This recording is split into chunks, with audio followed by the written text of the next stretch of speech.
Do more by doing less.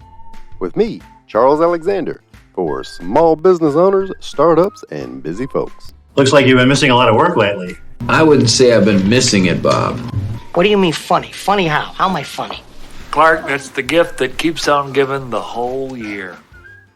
The Small Business Administration, or better yet, every statistic I've ever read online, estimates that about 60 to 70% of small businesses fail in the first 5 years. And by fail, sold, went under, chose to go back to work, insert thing here. And for somebody like me with 3 kids at home, ages 14, 11, and 10, you always have to see me look up. They're about 2 years apart. It's easier when the 11-year-old is in the even years. Bless her heart. All of those kids have an entrepreneurial spirit. They like to set up lemonade stands during the summer. They'll sell jewelry door to door. They take all of the stuff that I've bought in their rooms, toys, clothes, bundle it all up, take it to Granny's. Granny loves yard sales. She does about 4 a year. Not really sure how she manages to do 4 yard sales a year. You figure you'd sell out of everything eventually. However, and they'll let her sell it. They'll help her out. They'll sell cookies. They'll sell water at the yard sale, make money, and try to have a couple of bucks on them. All good things, but with that statistic, that means one thing. 2 of those little monsters are going to be living in my bonus room forever, and I can't have that. So I have been coaching small business owners for years now, since 2007. I even started my own business in 2015 because I like to practice what I preach a little bit.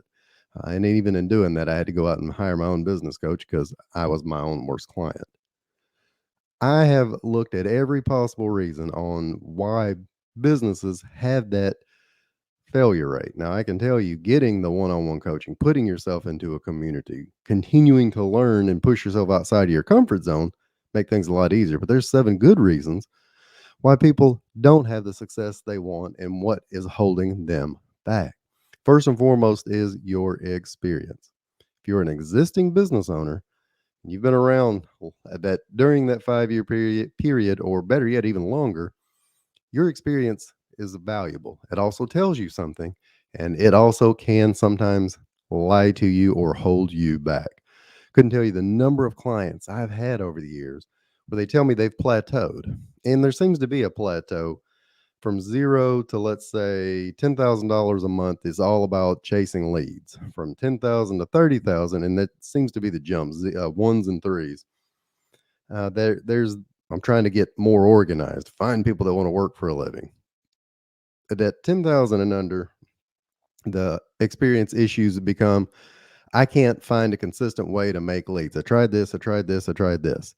Tried everything one time once, and your experience told you none of it works, so nothing works.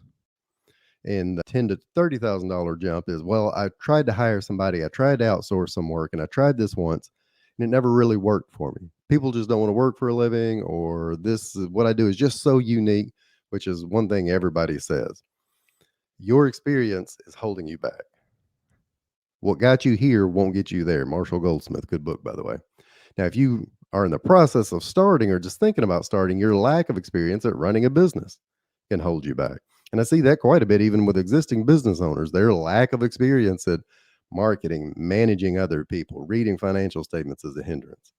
This is the time of year where I have people, usually dudes, women are smarter than this, but guys will get sick of what they're doing for a living. They'll be sitting in a cube, or they're in a meeting, it's late on a Friday, and they don't want to do this anymore. And they're watching the outside world go by, and there's some landscaper rolling through with their earbuds on and a smile in the sunshine, and they think, that's it, I'm not doing this anymore, that's what I want to do, out of the clear blue. Now, it's more like a midlife crisis, but whatever.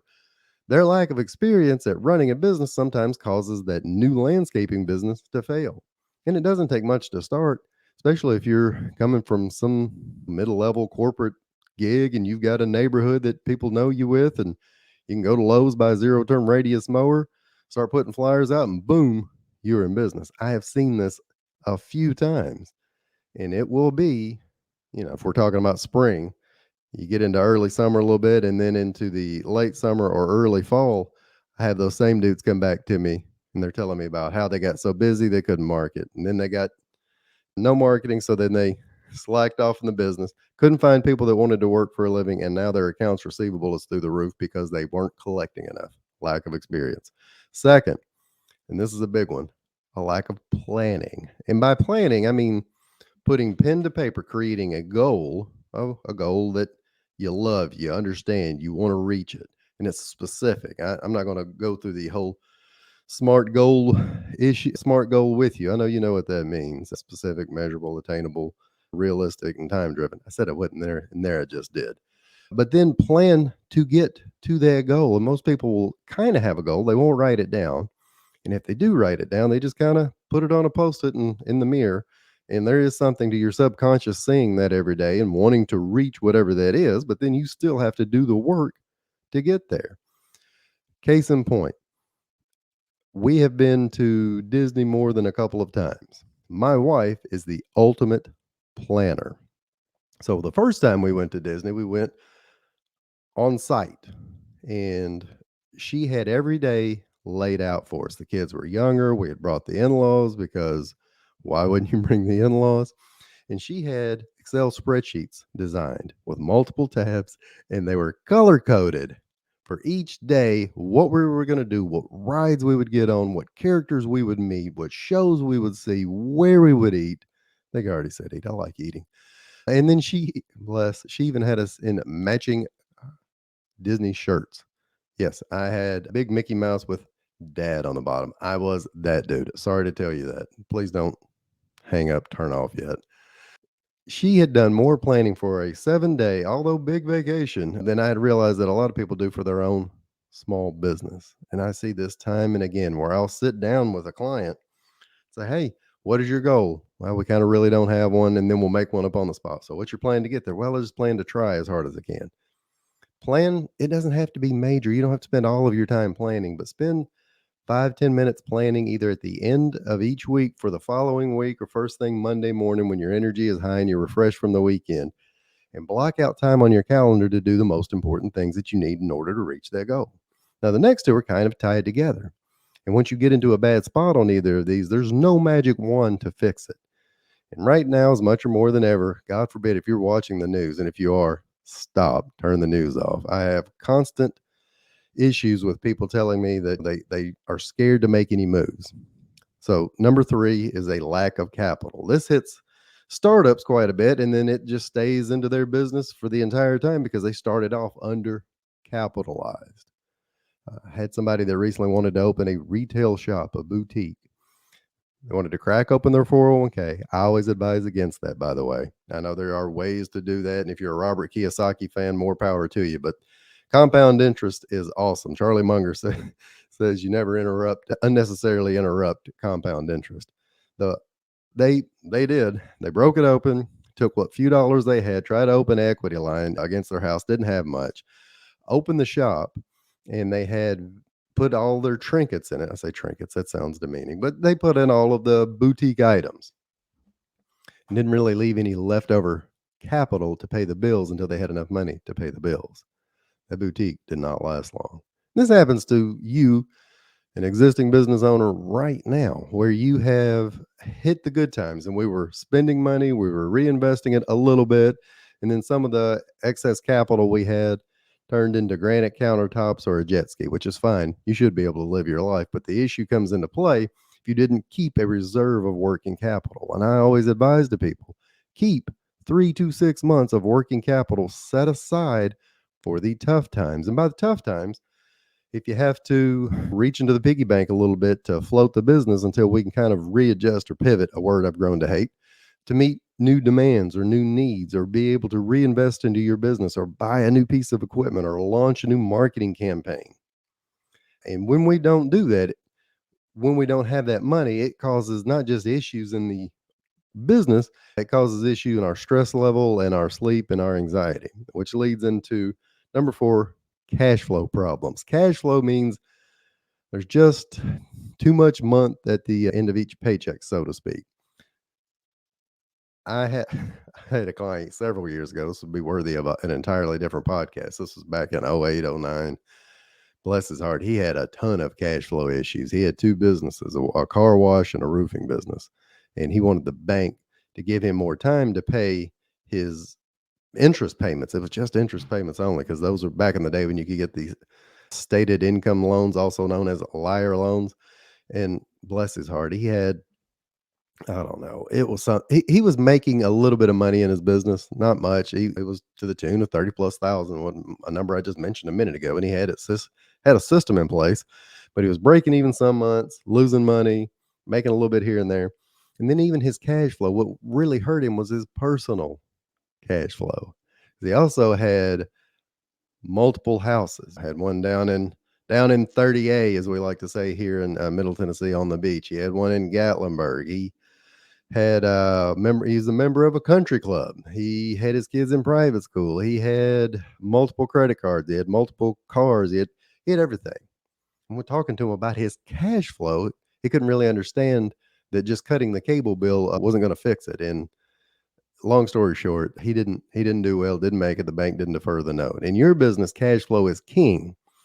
Collect the dollars going that are owed to you as soon as possible. I know we always want to extend as much credit as we can. I love a good payment system. I have one of my video packages, a 3 or more video package, where it's done out on a monthly basis. If you're working with a client, get it in writing as to when the payments will be made throughout the process if you carry an accounts receivable. And better yet, use all the different tools available to you to make the payments recurring. Set that up early. If you don't, I can tell you I've seen entirely too many times where satisfied clients get their product, get their service, they're happy, and then you go back to collect 1 week, 2 week, 3 weeks, and they suddenly kind of forget about you and they want to start nickel and diming. Set that up on paperwork with automated system ahead of time. Marketing. Marketing number 5, and is and will be multiple other podcasts. Had a photographer once upon a time that decided she wanted to cut her marketing because she couldn't really understand if it was working or not. And by cut her marketing, she was in a networking group and had gotten some B2B clients. She had advertised locally with the Chamber of Commerce and gotten some folks to come out and do headshots with her. And then that led even into personal stuff. And then she used to go out and visit with wedding planners. She had active social media accounts. She just got tired of doing it, wanted to save some money. And then sure enough, after about 3 months of that, she came to see me wanting to know what had happened. Has everything just changed this much with all of the new technology? And we were able to kind of take the trail back and say, hey, look, a lack of promotion, a lack of marketing is one of the biggest issues I see with small business owners all of the time. And she was no exception to the rule. Some of the platforms change regularly. What works with marketing is answering your customers' questions, creating personalized content so they can build a know, like, and trust factor with you, doing 3 to 5 things consistently every single week. And as you grow your business, maybe you're not in the core of it, but it needs to be 3 to 5% of whatever your annual income is for most businesses. That's reinvesting back into your business to keep the thing on the rails. And it needs to be a chunk of time, either you or somebody else. That's the big core of what you're doing, is explaining to people what you do on a regular basis. Delegation. If you want something done right, this is number 6. You got to do it yourself. And unless you want to have a business long term, you better learn to delegate or you'll have a haircut like I have. For those of you listening, just picture a handsome Telly Savalas with a full beard, and also be from the 70s or 80s to get that reference. Look, we have to learn to find things that we're doing on a consistent basis that we don't like doing necessarily, or that are outside of our skill set. I even had to do this on my own a few years back. 3 years ago, almost exactly, I hired my first virtual assistant. I found somebody overseas, Philippines, was much more talented at several of the things I didn't like doing than I was. And I couldn't really figure out how to use her at first. But then I had to start practicing what I preach a little bit. As I would catch myself doing things I didn't want to continue doing that were tedious, I would just write them down, put them into a 1-page Word document. They didn't even have to be perfect. Create a Loom video. It doesn't have to be Loom, any kind of recording software, like even what I'm using now is StreamYard, and explain to whoever it is, this is what we need you to do. This is how often you do it. And that's it. Put that into a project management software like Asana, assign it to them, check in, and realize that it's not going to be perfect. You're going to have to train, be patient. And then once somebody gets the hang of it, more times than not, they're better at you than when you were doing it. And lastly, is the thing we lack: confidence. And there's two ends of the spectrum with this. I'm usually somewhere in the middle. One end of the spectrum, if you scroll through your social media accounts and you're looking at whoever, motivators and ninjas and gurus and wizards, you know what I mean? They are helping you get all of the confidence in the world, and it's all about fake it till you make it and grind, hustle, punch fear in the face. Look, I get it. That's a thing. And then there's the other end of the spectrum where people don't even talk about worry, concern, anxiety, or confidence. It's just a non-issue. Just tell me how to do the things, and I'll get the checklist and be on my way. It doesn't really work that way either. Every day, as a small business owner, you're going to face some confidence battles. You're going to do some things that make you feel like you're not quite up to task. It took me forever to even launch this podcast because I kept thinking of all the things that were going to get in the way, that I didn't have time to do, that I didn't understand how to do. I don't know the tech. I don't know what microphone to get. I don't know how to do the lighting properly for the videos. And at some point, you just have to pull the trigger and go do things you don't like to do in order to get the results that you want. That kind of goes all the way back to the guy with the landscaping business. I mean, that is building the confidence, but then you still have to do the planning on top of it. So those are 7 quick reasons. There are a ton more that we battle every day, but those are the biggest ones that I see. So how do you fix any of these? You just figure out which one is your biggest stumbling block at the moment, and that's the one you focus on. You'll never fix it, but you continue to work on it, to strive to be better, and hopefully we can get to a point where we don't see 2 out of every 3 businesses failing in the first 5 years, because as much as I love my children, there's only so much room. Wait, don't run off just yet. Do me a big favor, hit the little plus sign to subscribe, scroll down wherever you are, and leave a very honest 5-star review and tell other people why they should be listening. And if you don't, an angel may in fact lose its wings. True story. Have a great day.